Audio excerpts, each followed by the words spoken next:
Vim para conversar, porque acho que de direitos humanos, todos nós entendemos um pouco.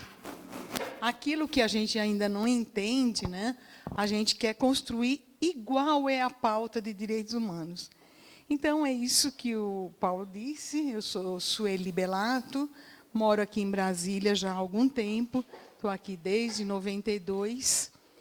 Minha pauta sempre foi a pauta de direitos humanos, muito empiricamente, né, construindo, aprendendo, errando. E depois, em 2008, eu entrei na primeira turma do mestrado em Direitos Humanos na UNB. Então, fiz esse grupo, participei desse curso de pós-graduação, e hoje eu tenho um grupo chamado Direitos Humanos nas Escolas. Então, a gente tem, junto com os mestrandos e já os mestres, ido à periferia conversar, principalmente, o problema da juventude e a militarização das escolas. Então, esse tem sido um pouco a minha pauta. Hoje, coordeno a CRB Brasília, Lusiânia e Formosa. O regional da CRB, ele não coincide com aquele desenho que as arquidioceses têm. É um pouquinho maior. Então, a gente vai daqui de Brasília até quase na Bahia, a extensão nossa aqui da nossa CRB. Então, é um prazer grande estar aqui. E eu queria saber com quem que eu estou conversando. De onde que vocês vêm? Quem vem mesmo de Brasília? Então digam lá, qual é o nome de vocês para a gente trocar, né? Fala alto, que aí acho que... Eu sou gerente socioeducativa do CESAM, que é uma obra social dos salesianos.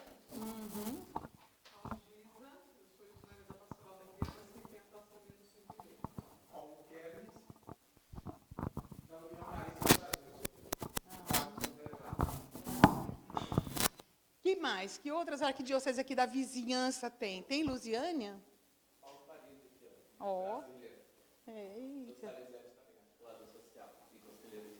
Prazer. Que mais? Tem fora de Brasília? O que tem? Tem Minas? Ah, imagina que não, né? Minas não pode faltar. Como é que é teu nome? Everton. Pois não, prazer. Sou André, de Uberlândia, mas eu represento a CMB no Conselho Nacional de Saúde. Prazer. Que mais, mineiros? Prazer, muito grande, se todo mundo já falou, né, os nomes, para a gente sair daqui um pouquinho mais conhecido uns dos outros.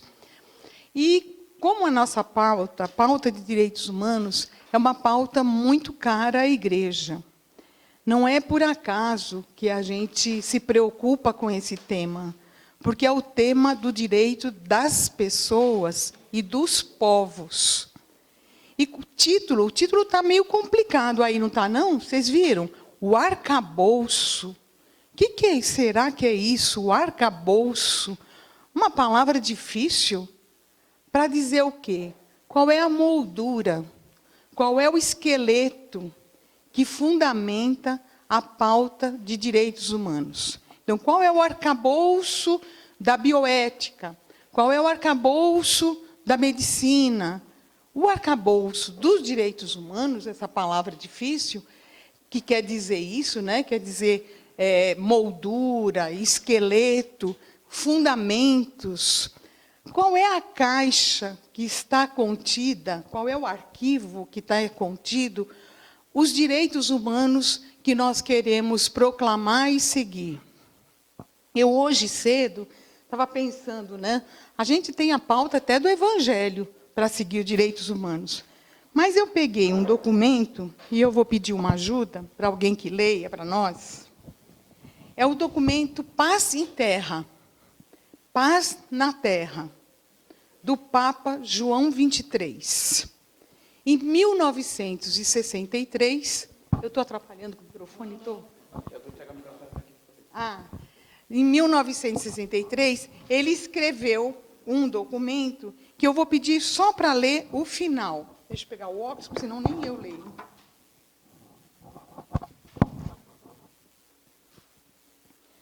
O Príncipe da Paz. Você pode ler? leia para nós esse pedacinho do Príncipe da Paz. Até aqui, né? É. Estas nossas palavras sobre questões que tanto preocupam atualmente a família humana e cuja solução condiciona o progresso da sociedade, foram-nos inspiradas pelo profundo anseio que sabemos ser comum a todos os homens de boa vontade, a consolidação da paz na terra. Como representante, ainda que indigno, aquele que o anúncio profético chamou Príncipe da Paz, julgamos nosso dever consagrar os nossos pensamentos, preocupações e energias à consolidação deste bem comum.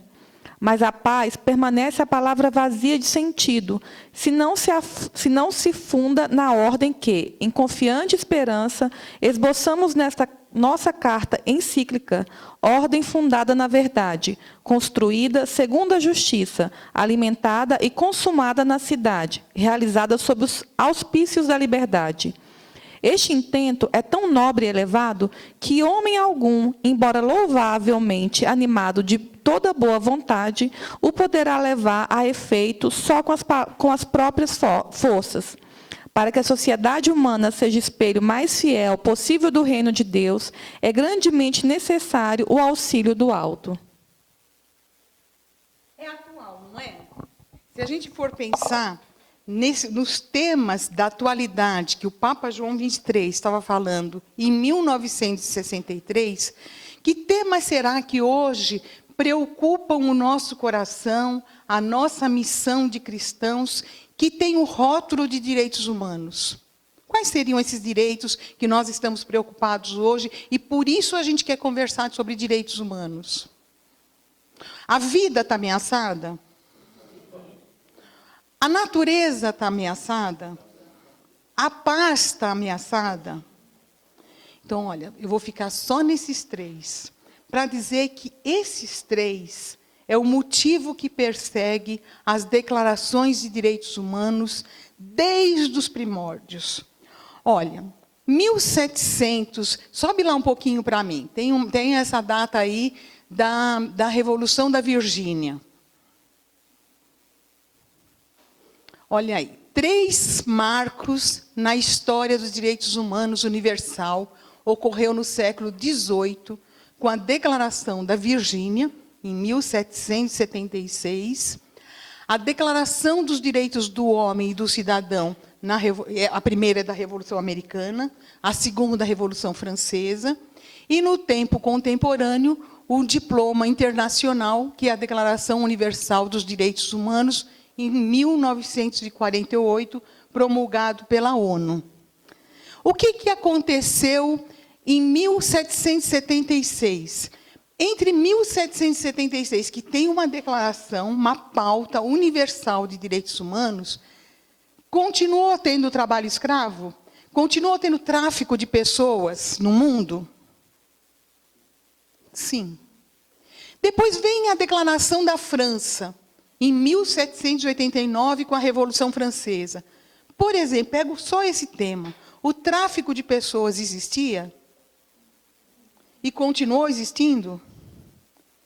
Então, documento por documento não faz coisa viva, não faz defesa efetiva de direitos. Eles existem.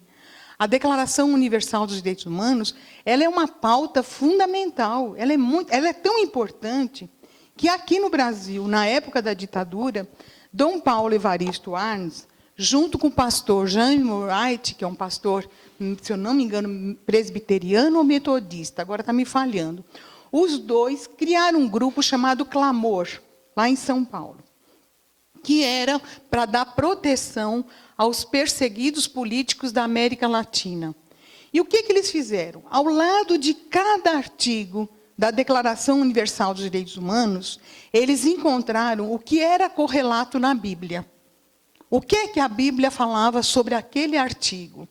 Então, é algo que eu sugiro que vocês localizem, porque é um documento na igreja que faz parte do arcabouço da nossa pauta de cristãos. Não é só aquela pauta jurídica. Esse documento, Paz e Terra, do Papa João XXIII, ele está enumerado em todos os documentos oficiais por exemplo, do Congresso Nacional, aqui de Brasília.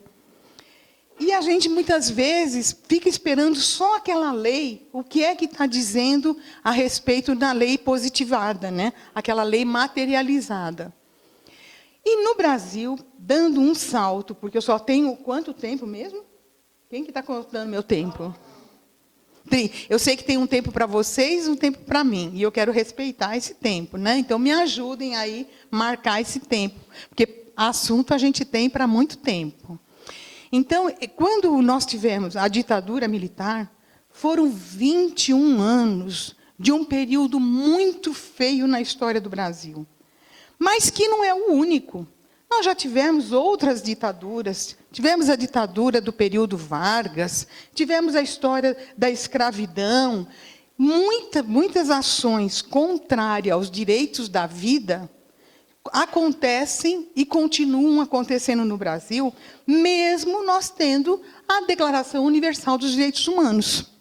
Mesmo em 1960, 70, a sociedade brasileira se mobilizou muito, primeiro, para o fim da ditadura militar. Essa foi uma pauta que toda a igreja se envolveu, toda a sociedade se envolveu. Quem de nós não sabe contar um caso de perseguição política na ditadura militar? Se nós não soubermos, é muito sério. Eu lembro, por exemplo, lá no Maranhão, os bispos franceses, o que eles sofreram de perseguição, né? Minas, nem contar, Nilmário Miranda, tanta gente que foi preso, perseguido, na Bahia, São Paulo, né? Dom Helder Câmara ficou 10 anos silenciado, como se ele não existisse. Tinha gente que já achava que Dom Helder tinha morrido, porque não se falava mais dele. 10 anos que a imprensa não podia mencionar o nome de Dom Helder Câmara. E isso é café pequeno diante do que aconteceu na ditadura militar no Brasil. E a sociedade foi reagindo, foi se levantando, foi se aglutinando, a chegar, ter, muitas vezes, no Rio de Janeiro, principalmente, São Paulo, mas não diferente, no Recife, na Bahia, no sul do Brasil, 1 milhão de pessoas pedindo o fim da ditadura militar. Pedindo o fim das perseguições políticas, o fim de tantas mazelas que os militares e civis, porque a gente fala ditadura militar, como às vezes parece que eles estavam sozinhos, né? Estavam não. Tinha muito empresário junto com eles, patrocinando tortura, patrocinando perseguição. E muitas freiras, padres, bispos, leigos foram perseguidos e mortos nesse período. E a igreja foi se tomando também posições. Nesse período foi muito importante a participação da igreja pelo resgate das pautas de direitos humanos. Então, a Declaração Universal era a âncora que, junto com os nossos ensinamentos, fundamentos bíblicos, nos motivava e motivava os cristãos a buscar liberdade e justiça. Olha só que interessante, esse artigo 1º da Constituição da Virgínia, não é o da Declaração Universal dos Direitos Humanos, nem da Revolução Francesa. Os homens nascem e são livres e iguais em direitos. As distinções sociais só podem fundamentar-se na utilidade comum. Aí vem uma questão, sabe?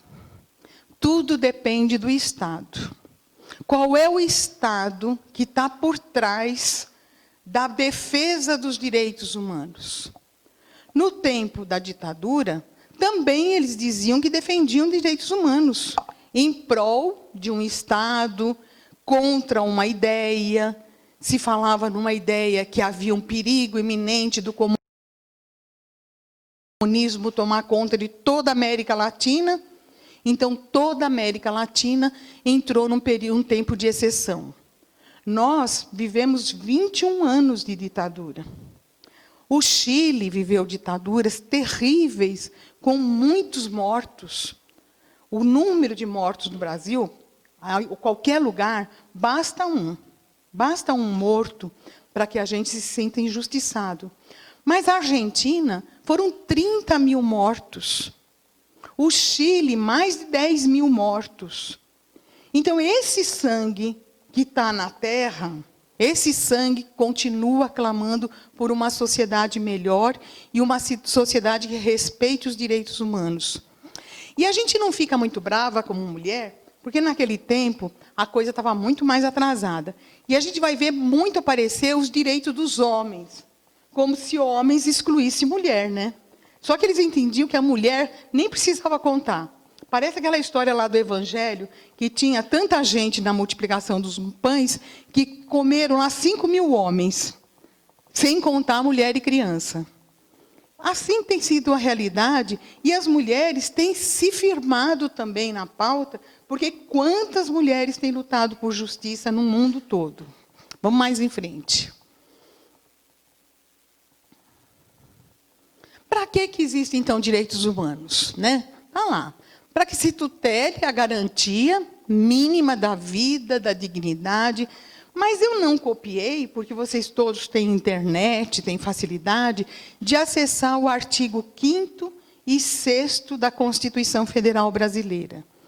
Na época da ditadura, foi muito interessante o empenho que os brasileiros e brasileiras fizeram para ter 3 conquistas, que custou muita cabeça, muita prisão, mas os brasileiros clamavam por o fim da ditadura, convocação de eleições diretas, porque nós ficamos todo esse período sem eleger nossos governantes, por uma Constituição exclusiva, que não conseguimos, nós não conseguimos. Conseguimos a convocação da Assembleia Nacional Constituinte, mas não conseguimos a Assembleia Exclusiva. O que é exclusiva? Era uma Câmara, um Congresso, quer dizer, um Congresso, formado de pessoas comprometidas, eleitas exclusivamente para escrever a nossa Carta Magna. Acabava de escrever a carta, se acabasse de escrever a carta, se dissolvia aquele grupo. Eles não ficavam legislando em causa própria. Isso nós não conseguimos. E sabe uma terceira coisa que foi a pauta reivindicada pelos brasileiros e brasileiras? Foi a volta dos exilados. Nós tínhamos muita gente exilada fora do Brasil. Vocês lembram aquela música até da Elis Regina, que diz que o Herbert partiu num rabo de foguete? Assim partiram muitos dos nossos irmãos e irmãs. E algo que fortaleceria a sociedade brasileira era a volta deles, a volta para o meio da sua família, a volta para a sociedade, para poder continuar lutando por um projeto de inclusão. Foi um período muito rico da nossa história. Nós saímos desse período da década de 80 com uma carga de energia, de positivismo, de esperança muito grande. Onde tivesse um brasileiro, uma brasileira perseguida, aí nós estávamos. E foi importante a participação que todas as categorias da sociedade tiveram para escrever essa carta. Aqui, nessa época, estava presente Dom Luciano Mendes. Dom Luciano recebia constantemente indígenas, quilombolas, sem terra, porque eram suas pautas, a dignidade da vida que estava sendo disputada. E tem 2 polos, sempre tem 2 polos. Um polo que representa a classe rica, a classe dominante, e a classe trabalhadora. E a classe trabalhadora precisava de mais direitos, precisava de reconhecimento, precisava de ser protagonista da sua história. E também se reconhecia o direito dos empresários, também estava lá o direito dos empresários sendo disputado. Mas uma sociedade de equilíbrio, você não puxa para um lado só, você dialoga e constrói pensando nos 2 lados. Então, esse tempo rico dos direitos humanos no Brasil foi chamado de uma ameaça do estado do bem-estar social. Lá estava uma previdência social prevista para todos os brasileiros, o programa mais fantástico que existe, que é brasileiro, chamado SUS, onde nenhum irmão da gente, nenhuma irmã, independente da produção que ele dá, deixa de ser atendido num posto de saúde. Isso é dignidade, é saber que todo ser humano tem direito a ser respeitado nos seus direitos, na sua saúde, na sua dignidade, né? Então, estava lá. E nós conseguimos muita coisa. Não conseguimos muita coisa também. Mas dentro daquilo, da correlação de forças, dessa energia que a gente vinha da pauta dos direitos humanos, que não nasce só no Brasil. Por isso eu citei também a Declaração da Virgínia e a Revolução Francesa. Porque os direitos humanos é uma pauta em constante evolução. Nenhum ser humano que esteja ofendido lá na Tailândia, lá em Malta, essa dignidade é ferida na pele de qualquer um de nós. Qualquer ser humano que tem os seus direitos violentados, é a nós individualmente que se viola. E a gente foi perdendo, parece que no decorrer agora dos tempos, essa compreensão de um por todos, todos por um. E parece que um bichinho, não sei se é o novo bichinho que está aí por aí, mas ele chama egoísmo, consumismo, foi tomando conta de um sentimento que o Estado foi se retirando das relações. E dizendo, não precisa ter previdência social para todos. Não precisa ter saúde para todos. Não precisa ter educação para todos. Aquilo que nós conseguimos, com muita luta, e hoje é importante a gente lembrar que hoje é um dia de uma mártir muito importante, chamada Irmã Dorothy Stang, que deu o seu sangue no Brasil, e que era acusada o tempo todo de interesses pessoais, porque ela tinha interesse nas terras do Pará. Esse era o pretexto, né, gente? Para ir minando, para ir difamando, desqualificando a ação missionária da Irmã Dorothy. Então, hoje é um dia que o Papa foi muito feliz. Se ele sabe, eu não sei, mas o Espírito Santo sabe. Que hoje é o dia do assassinato da Irmã Dorothy, quando vai ser lançado o documento da querida Amazônia. Então, acho que tem algumas coisas que conspiram também a favor nosso, né? Vamos lá. Aí eu falei, essa emenda constitucional de 26, número 26 de 85, ela trouxe esses 3 assuntos, que foi a convocação das eleições, a convocação da Constituição, da Constituinte, da Assembleia Nacional Constituinte, e a volta dos exilados. É um arcabouço, é um esqueleto de democracia, para que a gente fosse recuperando a democracia que estava perdida. Vamos subir? Ou descer, né? E aí nós conseguimos, né, com as falhas, essa Constituição de 1988, onde um dos artigos mais importantes que tem diz a prevalência dos direitos humanos. Os direitos humanos se sobrepõem a todos os outros direitos. E os direitos sociais, ele tem um capítulo muito grande, o capítulo 5º, capítulo 6º, capítulo 7º, onde regula a nossa vida individual e a nossa vida coletiva. A Declaração Universal dos Direitos Humanos, ela não caiu do céu por acaso. Ela foi decorrência da Primeira e da Segunda Guerra Mundial, onde milhões, milhares foram presos e mortos. E a proclamação pela paz exigiu que as nações se unissem para escrever essa carta chamada Declaração Universal dos Direitos Humanos. E aí está a resolução que cria, né? Então, vamos mais lá. Quanto tempo eu tenho? Estou bem? Não tem? Estou bem? Tá. Tá bom, obrigada. Então, vamos lá. O grande marco do arcabouço jurídico é, sem dúvida, a Constituição Federal.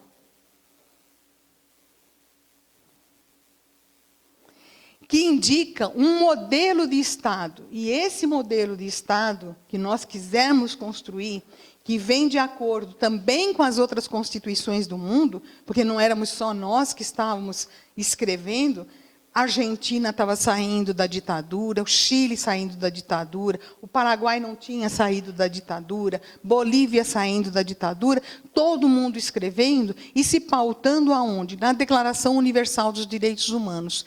E esse marco, então, a gente tem, que é a Constituição Federal no Brasil, com cláusulas pétreas. Vamos lá ver se eu escrevi as cláusulas. Aí está, no artigo 60, o que são cláusulas pétreas? O que é pedra fundamental que a gente não pode deixar mudar? Há quem queira, viu? Porque há quem queira reformar a Constituição inteira.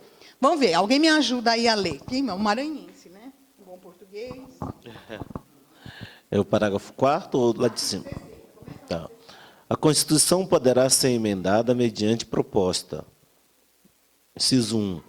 De 1/3, no mínimo, dos membros da Câmara do Deputado do Senado Federal, do Presidente da República, de mais da metade das Assembleias Legislativas das Unidades da Federação, manifestando-se cada um deles pela maioria relativa dos seus membros. Parágrafo 1º. A Constituição não poderá ser emendada na vigência da intervenção federal, de estado de defesa ou de estado de sítio. Parágrafo 2º. A proposta será discutida e... Vocês lembram que eles queriam fazer, que tinha uma intervenção, que o Estado do Rio de Janeiro ficou sob intervenção recentemente, e que eles queriam fazer a reforma da Previdência naquela época? Por que eles não puderam fazer? Sim. Intervenção. Qualquer das unidades do Brasil, se estiver sob intervenção, não pode fazer a reforma da Constituição. A proposta será discutida e votada em cada Congresso Nacional, em cada Casa do Congresso Nacional, em 2 turnos, considerando se aprovar, se obtiverem ambos 3/5 dos votos dos respectivos membros. A emenda à Constituição será promulgada pelas mesas da Câmara dos Deputados e do Senado Federal, com respectivo número de ordem. Parágrafo 4º. Não será objeto de deliberação a proposta de emenda tendente a abolir. Pode reformar tudo. Esses que nós vamos ler agora, não pode. Inciso 1º. A forma federativa do Estado. Inciso 2º. O voto direto, secreto, universal e periódico. Inciso 3º. A separação dos poderes. Inciso 4º. Os direitos e garantias individuais. Parágrafo 5º. A matéria constante de proposta de emenda rejeitada ou havida por prejudicada não pode ser objeto de nova proposta na mesma sessão legislativa. Agora, quem são os vigilantes? Quem são os cuidadores da Constituição Federal? Quem deveria ser? Nós? Nós. Então, eu esqueci teu nome. A Alzira estava dizendo, mas como assim? Como assim? Eu imagino o que ela está dizendo como assim. Não pode mudar os direitos e garantias individuais?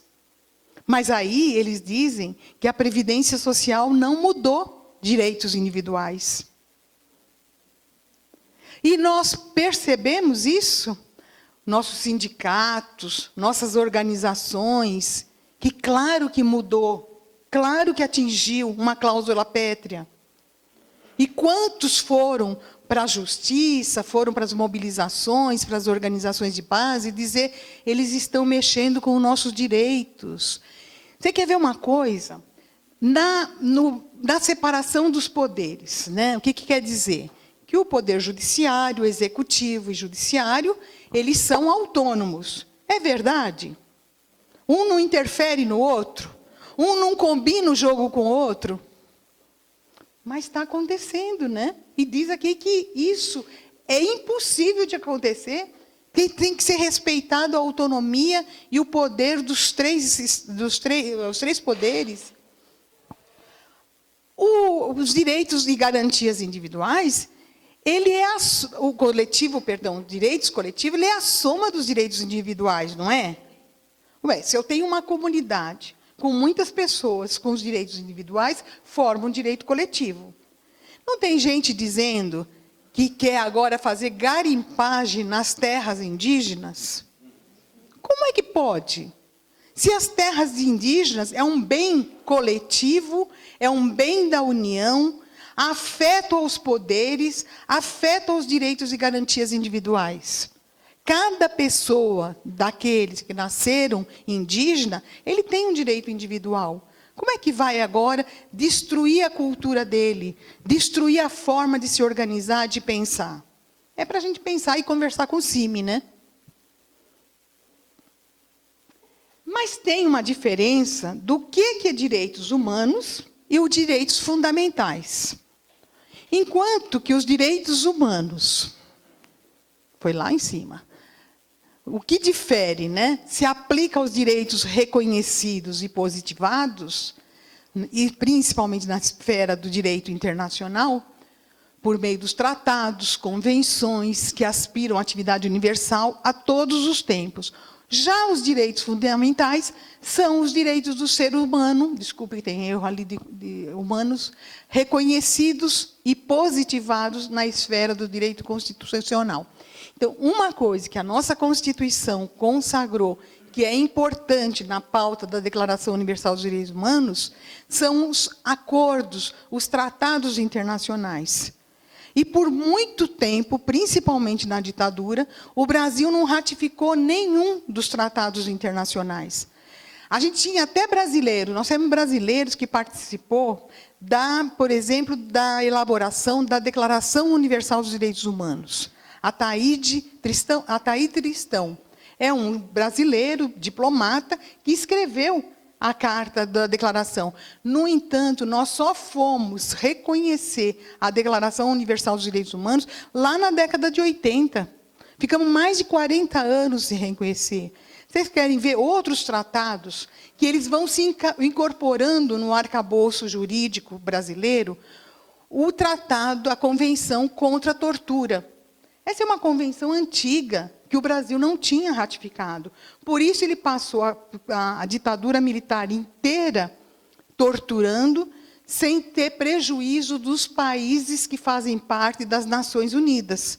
Porque quando um país viola uma norma que ele assinou em conjunto, ele responde perante os outros. Mas o Brasil matou, torturou, e não aconteceu nada, porque nós não tínhamos ratificado a Convenção contra a Tortura. Tem a Convenção do Tráfico de Pessoas, a erradicação do tráfico de órgãos. Muitas das legislações internacionais vão se incorporando ao nosso arcabouço, o nosso esqueleto, a nossa moldura. E cabe a cada um de nós, muitas vezes, conferir se os nossos representantes que estão legislando, porque tem que passar no Congresso, tem que ter aprovação no Congresso, se eles estão atentos, se confere com a Declaração Universal dos Direitos Humanos e confere com a Constituição Federal, para que não haja choque. Hoje, o que prevalece? Se antes foi o direito do bem-estar social, que pautou a nossa Constituição de 88, e tem constituições, gente, muito mais bonita que a nossa. A nossa é muito bonita, quando ela não estava ainda toda remendada, né? Que a coitada está mais atropelada do que... Não posso imaginar com o quê. Mas, por exemplo, na Constituição da Bolívia, a terra tem um artigo, vocês sabem, que é um artigo sagrado de Mãe Terra. O respeito pela natureza da Mãe Terra, a Pachamama, é tão importante, é tão sublime, quanto é uma pessoa. Se você viola o direito da terra, você está violando o seu direito de ser humano. Então, nós podemos melhorar a nossa Constituição, o nosso arcabouço jurídico. Nós não podemos voltar atrás, como muitas vezes tem acontecido. E aí, nos direitos fundamentais nossos, os capítulos importantes que estão dentro. Olha, está dentro os direitos e os direitos, deveres individuais e coletivos. Capítulo 2, os direitos sociais, e subdividido em dois tópicos, que são os direitos sociais e os direitos trabalhistas. A nacionalidade, os direitos políticos e o direito dos partidos políticos. E aí, o que a gente vê hoje, né? Tem uma criminalização da política, né? Como se a política fosse a responsável por desmandos de comportamento. Mas se eu não faço política, eu não melhoro a Constituição. Eu não cobro o cumprimento das leis. E não existe outra forma de participar da sociedade, está dito pelo Papa Paulo VI, Papa Francisco, João 23, a forma de praticar concreto a caridade é fazendo política. E como é que a gente deixa criminalizar de tal forma a política que parece aquela história no tempo dos escravos, se bem que tem escravo ainda hoje, lá naquela escravidão primeira, que diz, olha, não coma manga com leite. Manga com leite mata. O que é isso? Né? Um jeito dos escravos não tomarem leite. Hoje parece que é uma coisa assim, não façam política. Política mata. Deixa que a burguesia faça. Deixa que os empresários façam. E agora os militares, né, estão mais arvorados do que nunca de também fazer política. Querem fazer política na escola, militarizar a escola, querem voltar a trabalhar como aposentados que são, trabalhar nos órgãos, como na Previdência Social, no INSS. Nós temos aí mais de 12 milhões de desempregados e eles querem chamar aqueles que já se aposentaram para trabalhar. Então, os marcos que são importantes no arcabouço nosso jurídico são os tratados internacionais. Que não entra, não é porque alguém lá proclamou na OEA ou na ONU um pacto importante, ele não entra automaticamente na nossa legislação. Ele tem que passar pelo Congresso, ele tem que ter um voto, um quórum privilegiado, ele tem que ir à sanção, mas é assim que as coisas acontecem, né? É da competência exclusiva do Congresso Nacional resolver definitivamente sobre tratados, acordos ou atos internacionais que acarretem em encargos ou compromissos gravosos ao patrimônio nacional. Todo o acordo tem consequência do cumprimento, do não cumprimento, né? E aí eu digo que direitos humanos é conquista da humanidade, não é de um país, não é de um povo, é do conjunto de todas as sociedades. Pode ir. Não se pode falar em direitos humanos sem falar do Estado, do povo e da democracia. O que faz uma legislação ser uma legislação vigente, segura, proativa, é você ter um Estado que zela pelo direito. É um Estado do bem-estar de todos os brasileiros e brasileiras.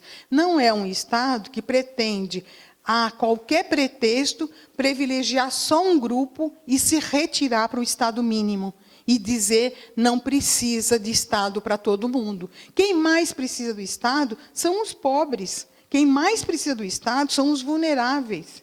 Por isso, nós não podemos concordar com essa teoria trazida pelo Paulo Guedes do Estado mínimo. O Estado mínimo é sinônimo de violação dos direitos humanos, violação dos pactos internacionais, da Constituição e da Declaração Universal dos Direitos Humanos.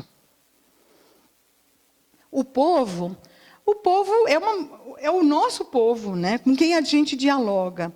E essa é a minha intenção, que nesse tempo agora, a gente tem um tempo de dialogar como é que o nosso povo participa da política. Como é que ele participa do bem-estar de todos? Ele sabe que quando ele está lutando por um conselho de saúde, ele está fazendo política?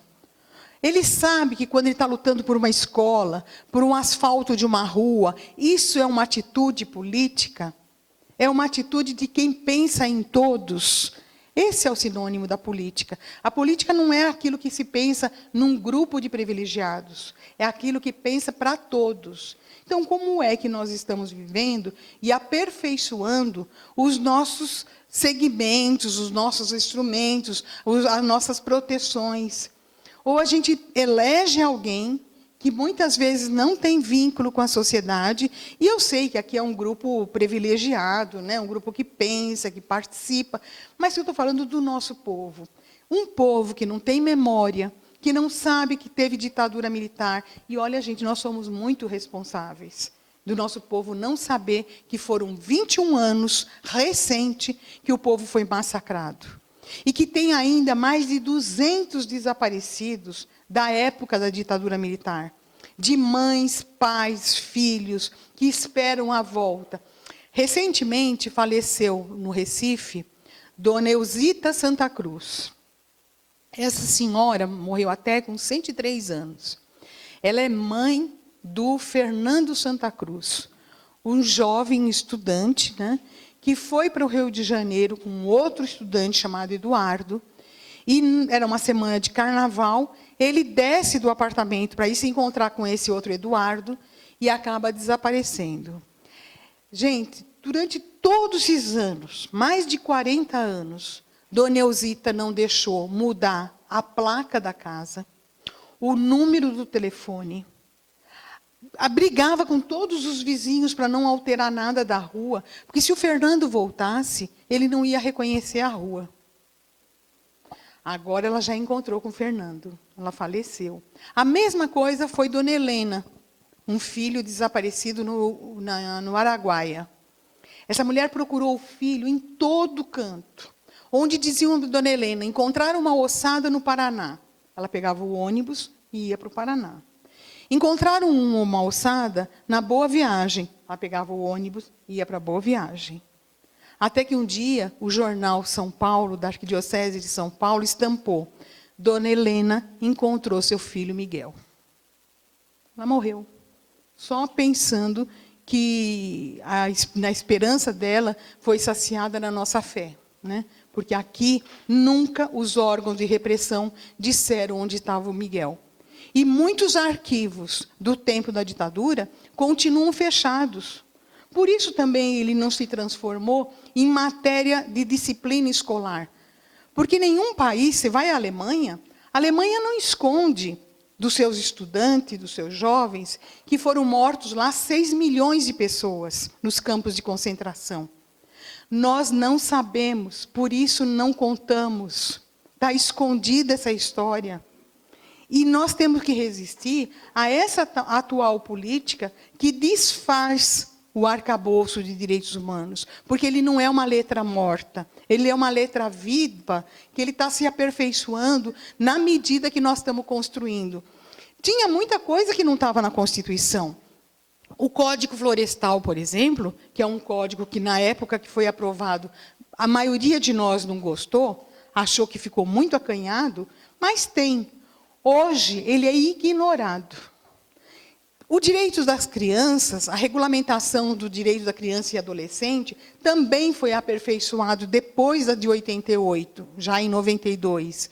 Então, muitas leis que entraram para aperfeiçoar a nossa legislação é fruto de algumas 3, 4 cabecinhas? Não, gente. Quem é que luta por reforma agrária nesse país? É o agronegócio? É um grupo de heróis e heroínas que, com muita repressão, continuam fazendo valer um artigo da Constituição Federal chamado Função Social da Propriedade. Não tem sentido você ter uma propriedade se for para criar capim. Só tem sentido ter terra se ela produzir para todos. Esse é o espírito do bem-estar social para todos. E é isso que a gente precisa cuidar para que aquele primeiro pacto que foi assinado lá na Virgínia, lá na Revolução Francesa, lá na Declaração Universal dos Direitos Humanos, ele não se esvazie e não morra. A nossa Constituição depende de um monte de forças vivas, que vai aperfeiçoando, e nessa correlação de forças, de quem quer ter só para si e quem quer ter para todos, tem que prevalecer os direitos humanos para todos. Tá bem? Eu acho que agora eu fico por aqui para a gente conversar.